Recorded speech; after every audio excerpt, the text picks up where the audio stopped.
अब पुकारे को इस्लाहुद्दीन अय्यूबी को कि उठ कब्र से देख हाथ मस्जिद अक्सा का।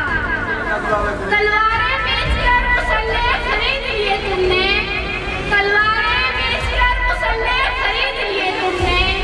बेटियां लुटती रही और तुम दुआ करते रहे।